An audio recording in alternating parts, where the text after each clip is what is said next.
Welcome back to the Imaginary Gallery. It's your host, TJ, here. Good evening.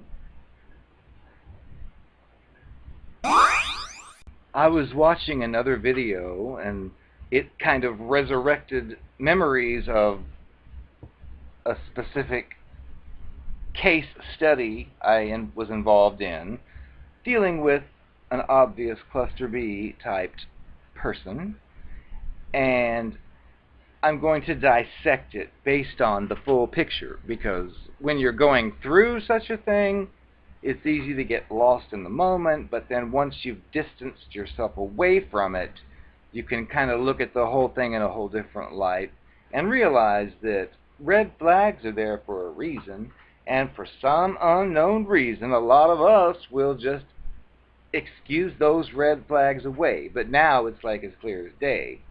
So I'm here to share this little experience with you. This little adventure begins, it was shortly after I had ended the long-term 11-year discovery of being with a definite cluster B monster, and how going through that and all the steps involved of being a little unsure at first if things were the way they should be, and then slowly letting the guard down over year after year after year, only to discover at the very end the initial feelings I had were actually valid and should have been paid attention to, but I was fooled into the labyrinth of the psychopath or the sociopath or the toxic person is a safer word. Well, shortly afterward, that experience left me being on my own and being independent and realizing that, you know what, before all that, I was perfectly fine. So I was back to being alone, and I had come into contact with a specific individual, and I right up front said, yeah, if you want to hang out, fine, but don't expect any of this love romance stuff. I just want to have a good time, and at this point where I'm at, and I even told the whole story, which is a mistake. Do not tell a new person that you don't know anything about your previous cluster B experience, if you had one, because chances are you probably attracted another one, and they're going to use that information to try to destroy you. So, lesson learned. But I didn't know any of this then. I'd been out of the dating world for over a decade, so I was just spitting out the truth about everything, thinking that if this person's frightened, they'll leave. And that's not the case. Especially if it's another cluster B, that'll draw them to you. So keep that in mind. But the person that I had come into contact with had listened to my story and appeared to sympathize with it when I told him about the way things worked and what happened and what went down. And he actually didn't say a lot, as they don't seem to do at the very beginning, but would also chime in and say, oh, I know what that's like. And here's the beginning. Basically, I told how I'd been living with a person for all these years, and then all of a sudden things started to be different, and I noticed specific changes, such as, in quick general terms, what used to be, oh, next month we're going to a concert on this date, switched to, oh, next week I'm going to a concert with some others, which was one of the clues. But basically, the 11-year monster had started courting another child, and I could figure it all out on my own, I know what's going on, and I would be told I was wrong, and all the regular abuse that those people seem to love to perpetuate. But anyway, I was just telling the story about this is why I hate relationships, and I would just like tell the whole story. And this other person that was new would mirror. That's one of their specialties. Mirror, like, oh, well, I don't want to be in a relationship either. And so I felt comfortable enough that I could say, really, you don't either? Great. And then, of course, I would tell the story, like, you know what happened? Well, this happened, and that happened, and and I would just go into explicit detail, thinking that I found a like-minded person who I could share this with, who I wouldn't have to worry about the next day asking me to marry him. So it seemed comfortable, which I realized I was being lured into a trap of sorts. But I went ahead and told it all. Well, part of this person's mirroring strategy was, once I told how I'd given up my single life to be with this person for all these years, for over a decade, and then all of a sudden it fell apart, and I would tell, like, the different stories about my discovery or interpretation of events, thinking, gee, since we've been together, you've never had a special little friend that you go see all the time, and so on. Well, the new contestant was telling me stories that were evidently intended to mirror my experience and also make me feel like, wow, this person knows what I went through. Because this other character said something like, oh yeah, I know how that is. My evil ex-abusive lover, he was awful, and one weekend I had to go out of town for work, and I put a program on the computer we used that would let me observe from any location any activity on that computer. And I thought, wow, that sounds interesting, like detective work, because I'd been through a similar situation where I tried to detect something fishy because I could feel it, because we're blessed with some kind of internal mechanism that a lot of times we learn to shut off, but we try to explore that in whichever way we can to determine, where's this feeling coming from? Something's fishy. Well, he was giving me the story saying that his ex was a cheater and a liar and an abuser, which, again, was mirroring my situation. And it went as far as to include that program put on the computer to basically spy on any activity that went on while he was gone out of town. And then he said that he logged in from elsewhere and saw emails, exchanges of, hey baby, let's get together at this time and this date, let's do this and let's do that. And the story went that as a result of this special program, he uncovered some secret date. And then I was like, well, really? What happened? What happened? Because I'd been through something like that, but I didn't have such fancy technology, so I was like interested in what happened next. And I'd be told that, oh, I came back from my trip, and I said, you cheated on me. And I said, well, what'd your partner say? He denied it. And I said, he did? Then what happened? And he said, well, I pulled up the computer, I pulled up the program, and I showed him all the emails saying, ooh, baby, meet me at this time and this place, and let's do this and let's do that. And I was like, okay, and then what happened? And the strange thing about this story was it kind of fell flat after this.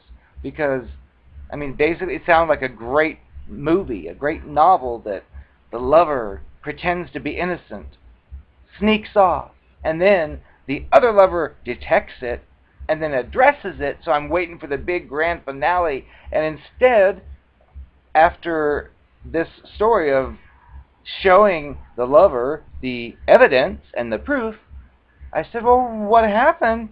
And the response was, oh, well, when I showed him the stuff on the web, on the computer, he said, you're spying on me? And that was the end of the story. And I thought, sorry, the audience here is missing out. That's it, and that was it. There was nothing more. So anyway, that was just like a regular off-the-cuff conversation, which I just kind of kept in mind, but didn't really think too much about. But it was kind of interesting. But it didn't ever really have an ending. Like you would think that the ending would be like the lover says, "Oh, I didn't do anything," and then you'd show them, and "Oh, I did do it. Oh no!" But no, none of that. It was just, "You're spying on me," which I found kind of odd. But, I mean, I can't force someone to tell me the rest of a story that doesn't want to, so I still proceeded with caution with this particular person. I didn't think it was mirroring at the time. I just found the story interesting, yet seemed a bit incomplete. To take this further, I continued to interact with this person because I thought it was safe, because I felt like I found another person who was like-minded. I don't have to worry about any of that nonsense. So I'd continue to hang around this person on a regular basis. And actually, after a few weeks, this person started changing the tune to, "I want to be in a relationship. I want to be in a relationship.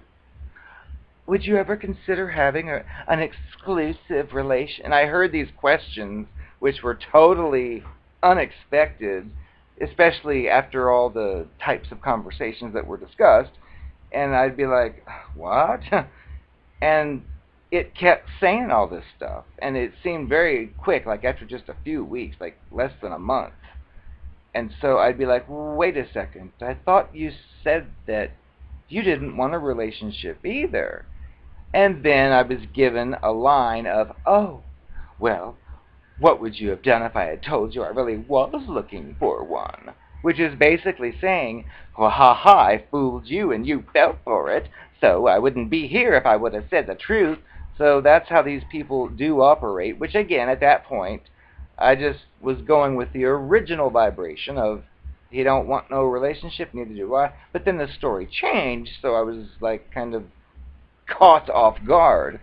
But regardless, it was pulling this crap about the from didn't want to does want, and I thought, okay, and I would just counter attack by saying, "You know those relationships with two guys don't work. You know what they," because I was thinking about the computer story and all that, thinking, "You know how people are, come on." Well, this person was switching characters evidently, and was had used that story to lure me closer, to think I could open up, and I did. And then it decided, "Oh, now it wants something serious." Well, every day I would be saying, like, two guys don't belong together, and here's why. They may find a partner they want to live with and be with, but then a hot stud moves in next door, and then it runs over and plays with this or that, and the responses I would get would be, "I would never do that. I would be faithful to my lover," and all this generic stuff that didn't even sound realistic, and I would just like listen to it, and I would even try to make specific scenarios, like, "You want to marry me? You do? And what happens then? We get married tomorrow, and then Brad Pitt moves in next door, and he's out there mowing the lawn with his shirt off, and he looks really great, and he looks up at you and winks and says, 'Hey, baby, come over.' You mean you're going to turn him down?" And his response was, "Yes, yes, I would turn him down because I'm with you." And I think, you know what, that doesn't sound real. Because if I was out there, I'd be like, "Hey, Brad Pitt, come on." So, and then of course, instead of agreeing, I would be told, "Well, that's you then. You must be like that. I'm not like that," which is another part of the game these people play, which I discovered again later on after thinking about it. But they basically pretend like because they've met you, all of a sudden, nobody else exists, and you're the only focus of their attention. And my thoughts are like, I don't think that's realistic. I mean, if I love McDonald's and I eat it every other day, and then Wendy's moves in next door, and they have a great new hamburglar, Doesn't mean I don't like the McDonald's. So I'd be like, say stuff like that, and I'd be told, well, that's you. I'd be perfectly happy with McDonald's every day. Okay. But anyway, from that, many of these cluster B creatures don't understand or don't appear to understand how someone who was well adjusted, who was happy on their own, and then transitioned into welcoming a second person into their life on a permanent basis, they don't understand how such a person would be kind of standoffish when meeting someone new, as far as like jumping into the same type of thing. It's like they're impatient, like they have their agenda to fulfill, and I was sticking to my guns. I was like, okay, we can have fun, we can go out and everything, but don't expect any kind of marriage. Well, I would do that, and again, kept the same viewpoint based on my experience, but the other person just seemed to, it was kind of weird, because on one hand it would act like it understood, but then on the other hand it would be trying to further its agenda as well. And I would think, okay, does this person really understand? Because he's trying this and trying that, but at the same time acting like it's understanding, and it was just strange. But basically, which I've experienced with several others besides this one, you barely know them, and all of a sudden, after just a few short encounters, they're trying to like make things into official status. Like, I want to be your boyfriend. I want to be with you every day. And I'm like, no, I've already been through that. Do you not understand? I thought you, but they don't. They want to like take it all and have it now because they want to possess you. But during this period, weeks would go by. I would say, look, I'm handling things the way that I can do it, at the rate I can do it, and the level. And the other person, of course, was always there week after week, so it's kind of like a mixed signal, like, okay, the person seems to understand. However, the person also was trying to push some other agenda, but I just felt my way through, and eventually, because I wouldn't like give my ring away to marriage to a person I, again, barely knew, the person started one of the games I'd seen before with others where, because I wouldn't say, here's my ring, he said, somebody else has asked me to go out and I'm thinking of going. Well, this person had told some fibs previously, so I actually honestly believed that this person was telling a new fib designed to further his agenda. So I didn't even believe this when I heard it. He gave me a name of a person, and I just figured this person is retarded. He thinks I'm going to fall for that because I got the idea. He was trying to like throw himself at me as a date, and I wasn't taking the bait, like, oh, here's my ring. So to heat up the fire, he would introduce a new character by saying, somebody else is asking me out, and I'm thinking of going, basically because it's another way of saying, because you're not giving me what I want, I'm going to consider someone new. And I was thinking, yeah, right, sure. Because I didn't really believe it at all. I thought, this is a lie.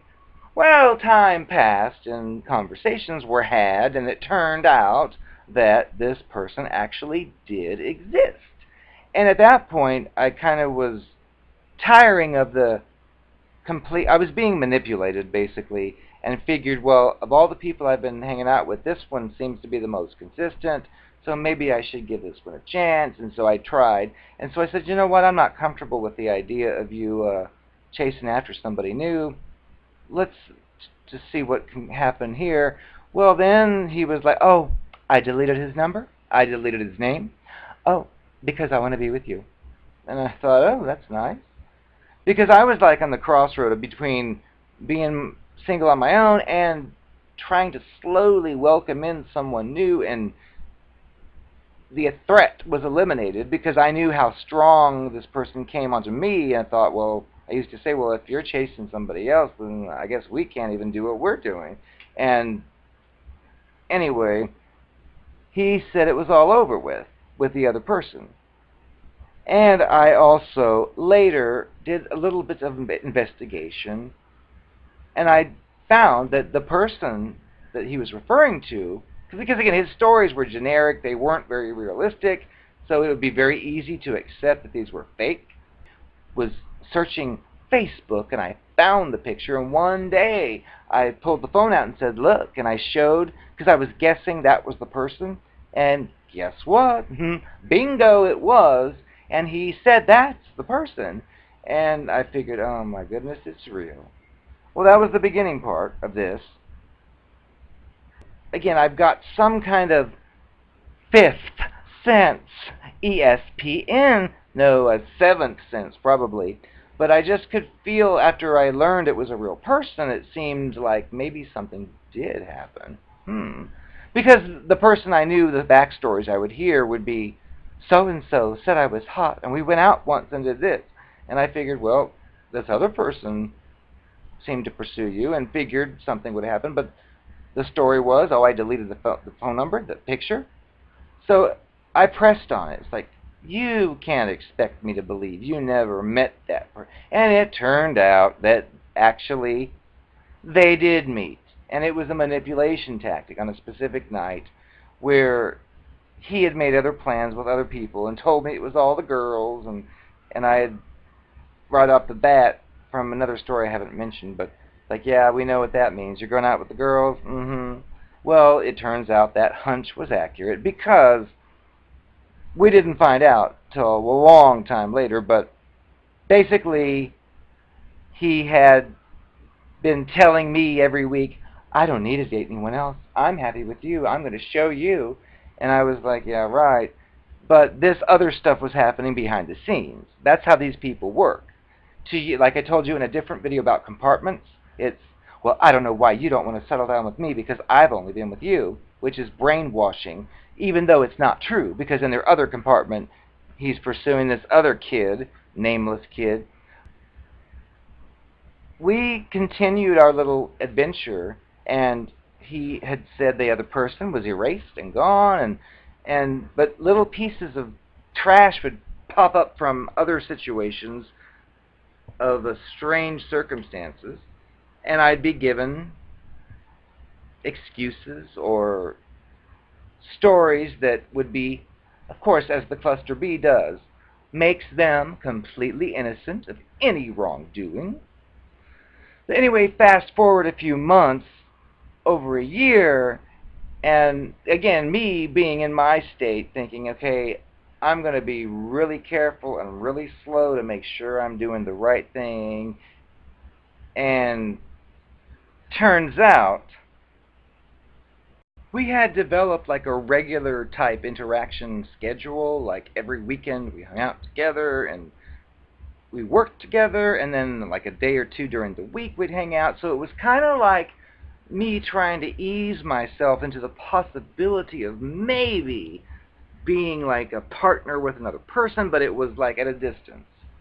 But over time, little pieces of inconsistencies would pop up, little situations would come up, like I've mentioned in other videos, how you get the feeling that something's just a little off, especially with this person giving me this propaganda daily about how, oh, if I was in a relationship, I'd be perfect. Oh, I would never look at Brad Pitt next door. I would never do this. And I just thought, that is not even realistic, because I would bring up a lot of things that came up in my long-term relationship with this person, which never had. This person never had a long-term anything. So I would like bring up normal type situations like the Brad Pitt thing, and was trying to like open up a dialogue to say, well, if you did choose to be my partner and that happened, how would we deal with it? And instead of any type of logical or realistic response, like, oh, that might be difficult, gee, I guess we could talk, it would be, oh, I just wouldn't do it. And I think, that doesn't sound real. But that's how these people are, because they have a limited script, and they're not going to join you in equality as far as a genuine concern, because that is a genuine, with even a straight couple, if a hot chick moves in next door, the husband might be tempted to look at her, and if she flirts, it's a valid question to say, well, what are you going to do if that happens? And that's the way you test your partner, if it's the right partner or not. But instead of saying, oh dear, I might have struggles with that, it would be, oh, that's easy. I would just tell her I'm with you. And okay. Especially after you find out during your dating that very thing has happened, and that's not what he said. He ran off and snuck off with her, but that's a different story. Things were progressing slowly, but from my previous experience, I've developed an inquiring mind. And I went on to a social application, and I just so happened to see that person that I didn't think existed on one of those applications. So what did I do? I figured, well, now's my chance. Because when you're dealing with a cluster B type person and you don't know it yet, a lot of things just don't seem to make sense, but you can't really put a finger on exactly what it is. It's kind of like one of the things I've mentioned before. It's a feeling, but you can't really define it in words. It's just, you get a strange feeling, especially after first thinking it was a fake story and then realizing the other person's real.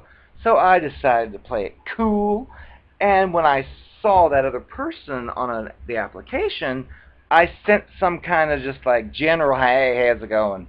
How's it going? And I used the person's name in the message. Well, it turns out the person doesn't really go by the particular name I was giving. That was kind of like a nickname. And so the first response back was, well, how do you know that name? I rarely go by that name except for a very few close friends. And so I was thinking, oh, I'm caught.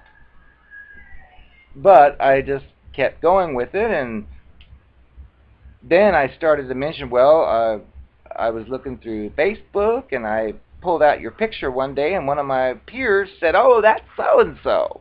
And he was then like, well, who? Who was it? I know 3 people who work there. And I was like, oh, dear, I didn't expect this. So I didn't want to give it all away, so it's just like, I gave a few clues. And the person, he wrote back saying, I think I know who you're talking about, but I'm not sure of the name. And I figured, okay, whatever. Well, we started like a dialogue. It wasn't like a dating dialogue. It was just kind of like general, you know some people I know some people you know, I knew your name, now here's my name. And I was like driving to work one day and like texting on the phone, and I was like talking because you don't want to text and drive. So I was like la la la la la, and then the words would come out wrong, and so I'd finally said something like, sorry, I'm talking into the phone. And well, this person said, well, here, and gave me a number, a phone number.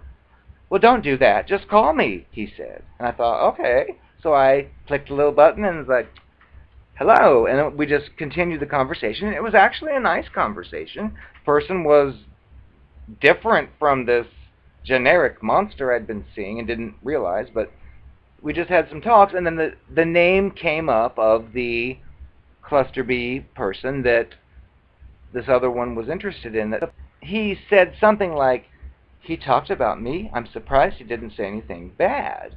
And I was like curious, like, what do you mean? And he said, well, the way things ended. And I said, what ended? I was just like questioning, like, what are you talking about?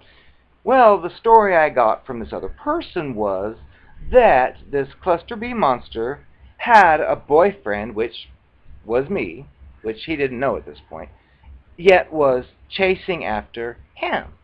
At the same time, remember, during all this, I haven't been with anyone but you for the last 6 months. Why are you seeing others? And now I'm hearing this one saying that they'd been like interacting, and I think, okay, there's a different element to the story here, which is common with the cluster B. Again, compartments.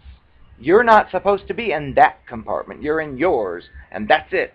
So the conversation continued, and because the cluster B had told me that they met once, one night, but they spent the night at this party, but just played around once, and then it was all over. Well, this guy didn't know any of this, and he was like, yeah, well, he and I hung out for a few times. Yeah, we went out a few times. Well, the cluster B had told me they went out that one night, and that was it forever, and he deleted everything. And here I'm hearing, we hung out a few times. So I thought, okay, busted. Busted. And I was trying again to, things had gotten a little more serious and more regular, so I was like thinking, well, I've been through liars. I'm not dealing with another one of those. So I had him over one night, made a big fancy dinner for him, and got the courage up, because at this point, I didn't have to ask anything. I was just told that the two of them hung out a few times. And the story version I was given was, well, they went out that one night to that one thing, and that was it.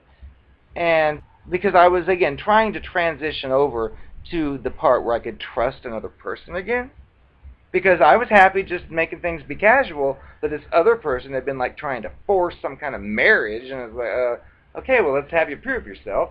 And I did this elaborate deal where I made this fancy little nice dinner, and I said, okay, well, now's your chance to prove to me that you have actually learned something about your lies, because several lies had been uncovered, and I figured I'm going to make a difference and get to the bottom of this, no pun intended. So I brought up the subject of that person, and I said, so you had told me that you'd met this nameless person, and you met once, and that was it, and never again. And I didn't know how many times they really met. I just heard, yeah, we hung out a few times. That's all I needed. I didn't even have to ask.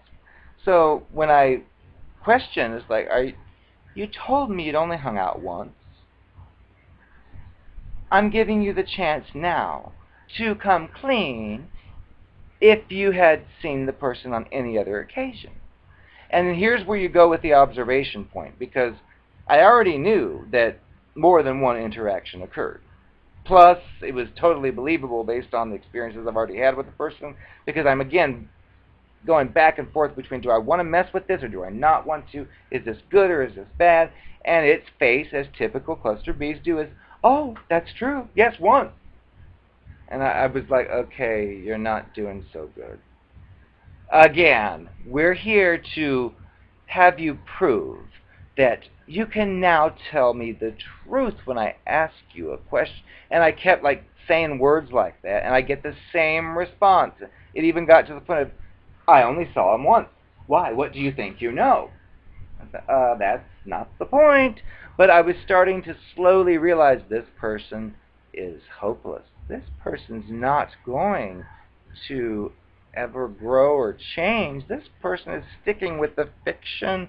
So I would start then bringing in details, because from the results of the conversation, I learned about some of his favorite bands, learned about where he lived, learned about different details. So I would like to say, are you sure that's your final answer? Because he does like this, and he does do that, and he does live here, hoping that I could like break through, because I am unlike the cluster B. They think they're always right and have to be right. I was hoping I was wrong, because part of me was saying this guy is a pointless mess. And I was hoping I was wrong, but it seemed with every word I was right, and I didn't want to be. But he would continue to say, I haven't done anything but the one time, I told you. So finally, after revealing all these details, the response I was given was, you could get all that information off Facebook. Because I was talking about his likes and places he lived and where he did, what he did. And I said, okay, fine, let's take it up a notch.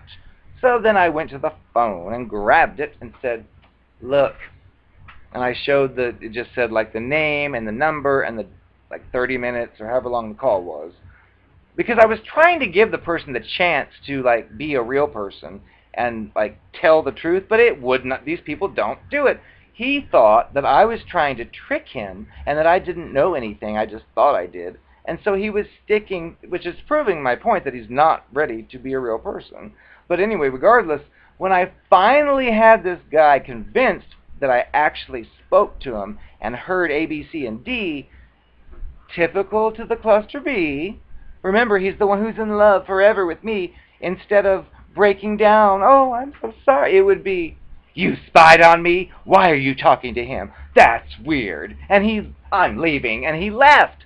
Didn't even address the lie. didn't address, and again, these people have no accountability. He's caught, and he has nothing left to say because he's been caught, and so he just leaves. I think, great, I should have stuck with my initial instinct and never had a second encounter with this person. But that's what would happen. No acknowledgement of the lies, and it's just sick. Now when I look back on it, I think, that's not the same person who was rushing over to bring me cold medicine because I sneezed once. Now I'm really concerned about a lie, and this is the response I get? And that's what these people do. If something has something to do with anybody else but them, they're right there by your side in the love bombing stage. But once you discover their secrets and their lies, all of a sudden they're like, gone! And how dare you find their lies out? And I was just like baffled, thinking, oh my goodness, I just uncovered it. Because before he left, though, he did say, fine, yes, I had him over another time at my apartment, which is something I'd guessed the whole time. And that revelation came out, and then it was, why are you talking to him? Why? Why? And I thought, who are you? Because he should have been on his knees in tears saying, you figured me out. But no, those people don't do that. They think as long as you don't know, then everything's fine, and you better not dare investigate. So that's what happened with this. But of course, foolishly, I thought by bringing this up, I was going to make him to prove a point, to say, look, knock it off. You can't fool me. Let's take things further and stop the foolishness.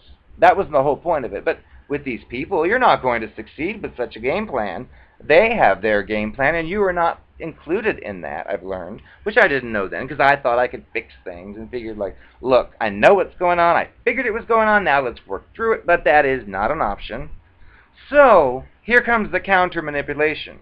And I don't blame the other person, because I willingly figured I've invested all this time, so might as well keep trying. And now that he knows, I know, hopefully, look, no such luck.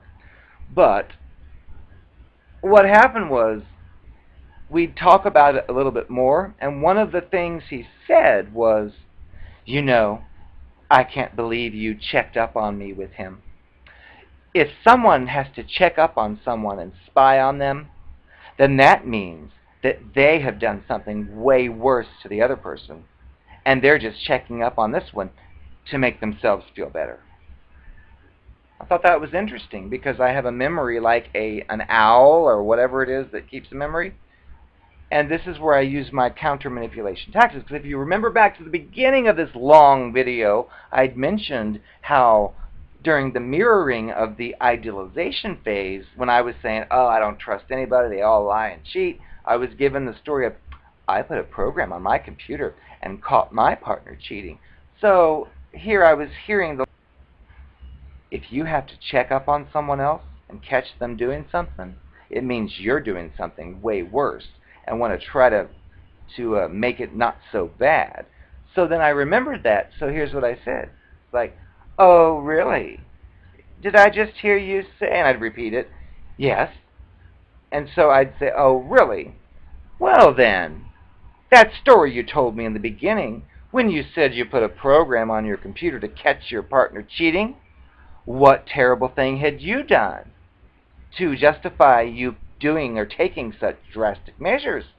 Which is a very good point, very good question, but the response I got was retarded. It was, quit talking about things you know nothing about. And that's what led me to the conclusion that he was grasping at straws in the beginning during the mirroring, and I got the impression that he was the one who snuck off while the other one went on vacation, and the other one caught him. But that's what these people will do, is they'll switch roles, because basically they're a monster. They're an evil monster, and if they're dating somebody new who's just been with a monster, they're not going to say, oh, hi, I'm a monster too, so they have to draw from their own experience and switch roles and say, oh, you went through that? And then they tell a story to you about what they did to someone else, but they reverse it to make them be the victim of it. So that's what I came to the conclusion of. But I just thought it was funny how that story was so strongly used at the beginning for one agenda, but it's the compartmentalization. And those words were said to get me closer and then tossed aside. And then we moved to the other phases. The after idealization was the devalue after I started noticing all the lies, and again wished I was not noticing lies. And then with the catching it doing these sneaky things, and then hearing its philosophies on, well, if you have to check on me, it means this. And it's like, oh, really? And then going back to the first box, you're not supposed to switch compartments with these people. And I was yelled at, you don't know anything about this. Like, well, I know what you told me. But anyway, this is just a lesson. This is what these people will do, how they will operate. And if you have experienced anything like this, as I've stated before, it only gets worse. So run while you can. But that's what happened, and it's just interesting, like a psychological experiment, because I shouldn't have continued to indulge in this, but it was kind of like you're watching a series and you want to know what happens next. And in the process, you're being dragged into the situation, but hopefully you can relate and share your stories below, like, subscribe, and I'm interested in hearing if you've dealt with such a thing, because these people are bad actors. Can't we do something about these weapons? Oh, these weapons? Can't we do something? Why can't we all just get along?